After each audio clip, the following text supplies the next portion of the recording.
Anda kembali di Indonesia Update. Saudara Wakil Ketua DPR RI Sufmi Dasko Ahmad menepis anggapan DPR RI terburu-buru dan terkesan diam-diam dalam membahas RUU TNI.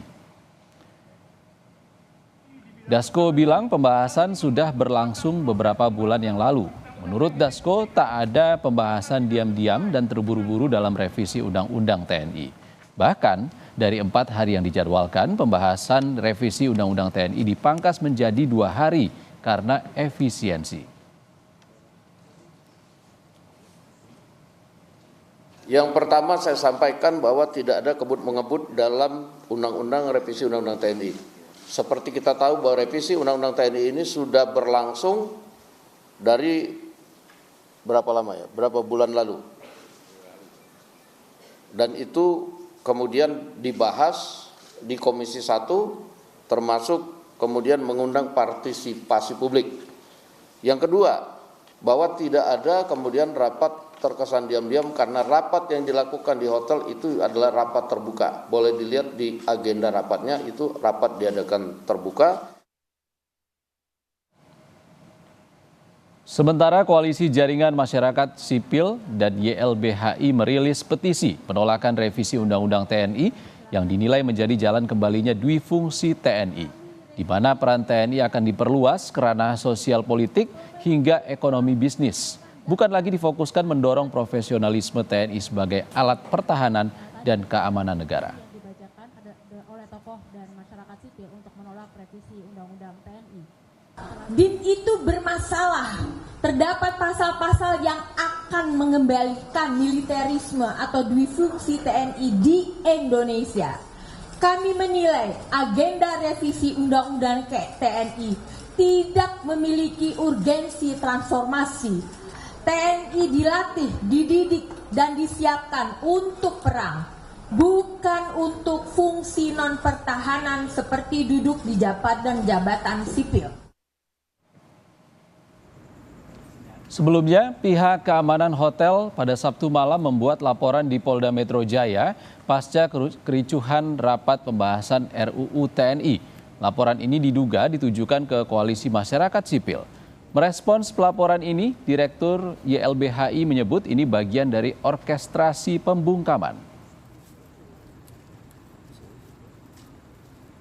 Dan jelas ini adalah bagian dari pembungkaman orang untuk berekspresi, penghalang-halangan orang untuk berbicara dan menyampaikan kritiknya. Dan ini bagian dari serangan balik, atau kalau disebut namanya SLAP ya, Strategic Lawsuit Against Public Participation. Oleh siapa? Oleh yang disuruh. Kami menduga Satpam ini bukan orang yang dia inisiatif, tapi dia disuruh gitu. Jadi menurut saya Fairmont Hotel punya masalah serius. Anda melaporkan warga negara bagi saya adalah tindakan yang justru mengkhianati konstitusi. Dia membungkam adalah bagi Cina adalah bagian dari kejahatan legislasi. Hari ini kita langsung membuat surat kuasa dan mengirimkan surat keberatan atau penolakan pemanggilan. Keamanan, pemerhati di bidang pertahanan, kami menuntut agar proses pembahasan Undang-Undang TNI dihentikan. Rapat Komisi 1 DPR RI membahas revisi Undang-Undang TNI di sebuah hotel berbintang berbuntut penggerudukan oleh Koalisi Masyarakat Sipil untuk Reformasi Sektor Keamanan. Mereka mendesak pembahasan RUU ini dihentikan. Penggerudukan disebut Ketua Departemen Hukum Tata Negara Universitas Gadjah Mada, Zainal Arifin Mokhtar, jadi gambaran tidak ada transparansi dalam pembahasan revisi Undang-Undang TNI. Gejala terjadi gejala seperti ini kayak kejar tayang gitu. Gejala di mana undang-undangnya dibuat tanpa melalui sebuah proses aspirasi yang memadai, partisipasi yang memadai. Kalau kita baca putusan MK itu kan sebenarnya sudah menggariskan bahwa harusnya ada meaningful participation. Ya. Bahwa setiap pembuatan peraturan perundang-undangan itu ada hak untuk didengarkan, hak untuk diperkembangkan, dan hak untuk dijelaskan. Ya. Dan itu sudah diadopsi juga di pasal 96 Undang-Undang Pembentukan Peraturan Perundang-undangan oleh DPR. Nah, pertanyaannya adalah kenapa DPR yang sudah mengadopsi ide di pasal 96 lalu kemudian tidak melakukan apa-apa berkaitan dengan Undang-Undang TNI. Nah, pertanyaan besar itulah yang membuat kenapa ada pertanyaan soal Apa yang sedang disembunyikan? Pimpinan DPR RI, Sufmi Dasko Ahmad membantah niatan menghidupkan kembali Dwifungsi ABRI. Dasko menjamin DPR tetap menjaga supremasi sipil.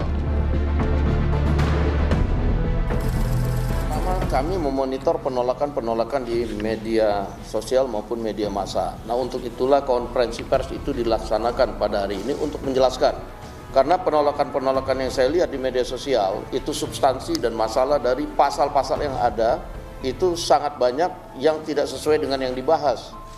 Nah, hari ini kami menjelaskan bahwa hanya 3 pasal dan pasal-pasal ini kalau dilihat hanya untuk penguatan internal ke dalam dan lebih kemudian memasukkan yang sudah ada ke dalam undang-undang supaya tidak ada pelanggaran undang-undang, justru itu. Nah, bahwa kemudian ada yang berkembang tentang ada Dwifungsi TNI dan lain-lain, saya rasa kalau sudah lihat pasal-pasalnya sudah jelas bahwa kami juga di DPR akan menjaga supremasi sipil dan lain-lain. Diketahui ada 3 pasal yang dibahas dalam revisi Undang-Undang TNI, yakni pasal 3 yang mengatur soal kedudukan TNI, dan yang paling banyak diperbincangkan adalah pasal 47 soal pos-pos yang bisa ditempati prajurit aktif TNI. Padahal sebelumnya, Undang-Undang TNI Nomor 34 Tahun 2004 mengatur hanya ada 10 pos, namun kini bertambah menjadi 16 pos yang bisa dijabat prajurit aktif TNI. Meski mendapat sejumlah penolakan dalam pembahasannya, lantas benarkah revisi Undang-Undang TNI akan tetap berpeluang dibawa dalam rapat paripurna pada hari Kamis 20 Maret mendatang? Tim Liputan, Kompas TV.